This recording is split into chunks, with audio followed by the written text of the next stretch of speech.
اللہم صلی علی سیدنا محمد وعلی آل سیدنا محمد وبارک وسلم۔ شروع اللہ کے نام سے جو بڑا مہربان اور نہایت رحم کرنے والا ہے۔ معزز ناظرین، آج ایک نئے وظیفے کے ساتھ آپ کی خدمت میں حاضر ہیں۔ امید کرتے ہیں کہ ہمارے تمام بہن بھائی خیر و عافیت سے ہوں گے۔ تو بہت ساری باتیں جو آج میں اپنی ویڈیو میں آپ سے شیئر کروں گی۔ انسان نماز ادا کرتا ہے، اولین جو بات ہوگی وہ نماز کے بارے میں ہوگی، کیونکہ نماز کی ادائیگی بہت ضروری ہے، اور ہمیں چاہیے کہ ہم لوگوں کو نماز کے بارے میں بتائیں تاکہ لوگ نماز کی طرف زیادہ توجہ اور دھیان دیں اور 5 وقت کی نماز ادا کریں۔ انسان نماز ادا کرتا ہے، لیکن انسان نماز تو ادا کرتا ہے لیکن اگر اس کا دھیان کہیں اور ہو تو سب سے پہلے اسے کیا چاہیے کہ وہ اپنا دھیان صحیح کرے، توجہ کرے، اپنی نماز کی طرف کوشش کرے کہ جب وہ نماز ادا کرے تو وہ کیا کرے کہ وہ تنہائی میں ادا کرے، ایسی جگہ ادا کرے جہاں شور و غل نہ ہو۔ گھر میں ایسی جگہ جہاں ٹی وی لگا ہو، آپ کوشش کریں کہ وہاں پر نماز نہ ادا کریں، کیونکہ آپ نماز ادا کر رہے ہوں گے تو آپ کا سارا دھیان ٹی وی میں ہوگا، تو نماز کی اس طرح ادائیگی ٹھیک نہیں ہوگی۔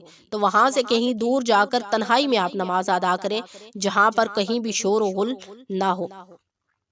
اور دوسری بات یہ ہے کہ آپ جہاں پر نماز ادا کریں وہاں کسی قسم کی کوئی تصویر نہ ہو، کیونکہ حدیث مبارکہ میں ارشاد ہے کہ جہاں تصویر اور کتا ہو، یعنی جس گھر میں تصویر اور کتا ہو اس گھر میں فرشتے داخل نہیں ہوتے۔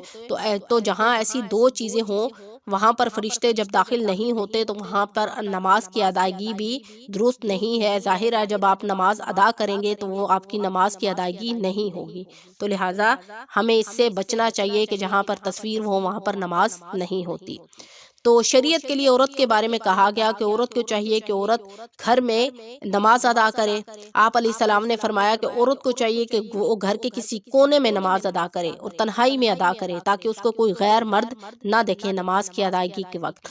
تو اور دوسرا یہ ہے کہ مرد جو ہیں ان کو چاہیے کہ وہ باجماعت نماز ادا کریں، کیونکہ آپ علیہ السلام نے فرمایا کہ مرد کو چاہیے کہ وہ جماعت کے ساتھ نماز ادا کرے، کیونکہ جب آپ باجماعت نماز ادا کرنے کے لیے جاتے ہیں تو آپ کے ایک قدم پر فرشتے ایک نیکی لکھتے ہیں۔ تو نماز کی ادائیگی کے لیے جب انسان اپنے آپ کو نماز کی ادائیگی کا پابند بنا لیتا ہے تو انسان کی زندگی میں تبدیلیاں آتی ہیں۔ تو جو انسان نماز ادا کرتا ہے اللہ تعالیٰ اس کا دل جو ہے اللہ کے قریب ہو جاتا ہے۔ آپ علیہ السلام کے پاس ایک صحابی آئے، انہوں نے پوچھا یا رسول اللہ سب سے بہترین عمل کون سا ہے؟ تو آپ علیہ السلام نے فرمایا کہ نماز کو اس کے وقت پر ادا کرنا اس کی حفاظت کرنا کہلاتا ہے۔ تو آپ علیہ السلام چاہتے تو اس کو اور بھی اعمال کے بارے میں بتا سکتے تھے، لیکن آپ علیہ السلام نے فرمایا کہ نماز کو بہترین عمل کیا ہے کہ نماز کو اس کے صحیح وقت پر ادا کرنا اس کی حفاظت کہلاتا ہے۔ تو ہمیں بھی چاہیے کہ ہم نماز کو قضا کر کے نہیں بلکہ اس کے صحیح وقت پر ادا کریں۔ تو انسان کو نماز جو ہے وہ اللہ کے قریب کرتی ہے، اور جو شخص بہت سارے ایسے کام جو اللہ کے لیے چھوڑ دیتا ہے، جیسے کہ اس کو پتا ہے کہ یہ کام شریعت میں جائز نہیں ہے، ایسے حرام کام جو شریعت میں جائز نہیں ہے۔ آپ نے دیکھا ہوگا کہ لوگوں کا جہاں جھرمٹ ہوتا ہے لوگ گفتگو کرتے ہیں، ہر وقت باتیں لگے رہتے ہیں۔ آپ نے لڑکیوں کو دیکھا ہوگا وہ دنیاوی گفتگو میں ہر وقت لگے رہتے ہیں۔